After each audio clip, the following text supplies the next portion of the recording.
अमीर ननद की गरीब भाभी। रीना एक मध्यम परिवार की लड़की थी, लेकिन उसकी भाभी शिवानी एक बड़े घर की बेटी। शिवानी की शादी अभिषेक से लव मैरिज थी। अरे भाभी, ये कितना अच्छा सूट पहना है आपने। काश ऐसा मैं भी पहन पाती।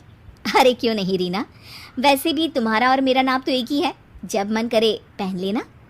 भाभी, आपको आपके पापा ने कितने अच्छे कपड़े गहने दिए हैं। मैं उनकी इकलौती बेटी जो हूँ। बेटी तो मैं भी इकलौती हूँ, लेकिन क्या रे, पापा है नहीं, पता नहीं कैसे होगी मेरी शादी। तभी वहाँ शिवानी की सास आ जाती है।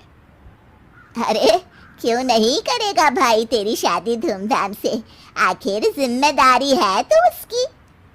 और वो दिन भी आ जाता है जब रीना की शादी तय हो जाती है। अभिषेक, क्या हुआ? आप इतने परेशान तो कभी नहीं दिखे, आते तो बताइए मुझे। अरे शिवानी, वैसे तो शादी का सारा इंतज़ाम हो गया है, लेकिन गहनों का रेट तो आसमान छू रहा है। कैसे क्या करूं, कुछ समझ में ही नहीं आ रहा। थोड़ी देर में शिवानी अपने पूरे गहने अभिषेक के सामने रख देती है। ये लीजिए, गहनों का इंतजाम भी हो गया। अरे नहीं नहीं शिवानी, मैं ये किसी हालत में भी नहीं ले सकता। ये तुम्हारे पिता ने तुम्हें दिया था, और तुम हो कि। तभी वहाँ सास आ जाती है। अरे तो क्या हुआ, इसकी तो हो गई ना शादी, अब किसे दिखाने हैं इसने गहने। सास गहनों का डिब्बा शिवानी के हाथ से लेकर वहाँ से चली जाती है। रीना की शादी धूमधाम से होती है और अब वो बड़े घर की बहू बन जाती है। वहीं रीना की शादी के बाद शिवानी और अभिषेक उसकी शादी के कर्जों से डूब जाते हैं। मैं सोच रही हूँ नौकरी करनी शुरू कर दूँ, वैसे भी पढ़ी लिखी हूँ, आपकी थोड़ी मदद भी हो जाएगी। वैसे शिवानी, कुछ दिन कर लो तो अच्छा ही होगा, क्योंकि ज़रूरत भी है। अब शिवानी भी नौकरी करने लगती है और घर खर्चे में अभिषेक का हाथ बटाती है। एक दिन शिवानी, रीना का फोन आया था, कह रही थी कि आने वाले त्योहार में उसके ससुराल जाना है। ठीक है माँ।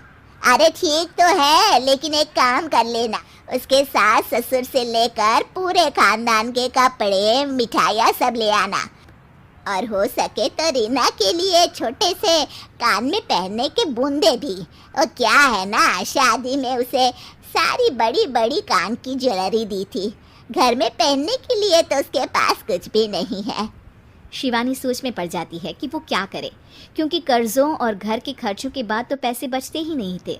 शिवानी फिर अपने पिता को फ़ोन करती है और उनसे पैसे मांगती है। देखो शिवानी, मैंने तुम्हें शादी के वक्त ही मना किया था कि ऐसे घर में शादी करनी ही नहीं चाहिए। अरे अभिषेक को शर्म आनी चाहिए जो ससुराल से पैसे मंगवा रहा है। शिवानी को पिता की बात पर गुस्सा आ जाता है। आप मेरे पिताजी हैं और मैं परेशान थी, इसलिए आपसे मदद की उम्मीद की। पापा, अभिषेक को तो पता भी नहीं है कि मैंने आपसे पैसे मांगे हैं। शिवानी सोचती है कि वो अभिषेक से बात करे, लेकिन फिर उसे लगता है कि वो टेंशन ले लेगा। तभी शिवानी की नज़र हाथ के कंगन पर पड़ती है। सीधे बाजार जाती है और उसे बेचकर ननद के घर ले जाने का सारा सामान लेकर आती है और सास के सामने रख देती है। हाँ ठीक है, ले फल थोड़े और अच्छी क्वालिटी के होने चाहिए थे। शिवानी कुछ नहीं कहती, वहाँ से चली जाती है। एक दिन शिवानी, रीना का फोन आया था, बहुत रो रही थी। क्यों माँ, क्या हुआ? सब ठीक तो है ना उसके ससुराल में? अरे तूने तो उसकी नाक ही कटवा दी। अब मैंने क्या कर दिया माँ? कह रही थी कि बड़े घर की बहू है भाभी, जो कपड़े दिए वो ब्रांडेड भी नहीं थे। तू तो जानती है ना उन लोगों का पहनावा कितना अच्छा है। तू तो मेरी बेटी का भला कभी सोचती नहीं।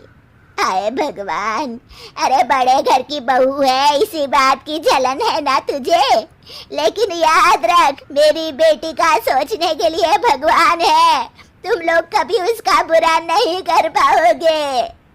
अब शिवानी के मन में सवाल था कि क्या ईश्वर सिर्फ रीना के साथ है, उसके साथ नहीं? लेकिन उसे सुकून था कि वो अभिषेक के साथ उसकी जिम्मेदारियों को निभाने में बराबरी की हकदार है। शिवानी वहाँ से चली जाती है। वो सास से कुछ नहीं कहती, क्योंकि अमीर घर की बहू बनकर रीना को भले ही सुकून हो, लेकिन गरीब घर की बहू बनकर शिवानी खुश है, क्योंकि खुशी पैसों से नहीं, परिस्थितियों पर निर्भर करती है।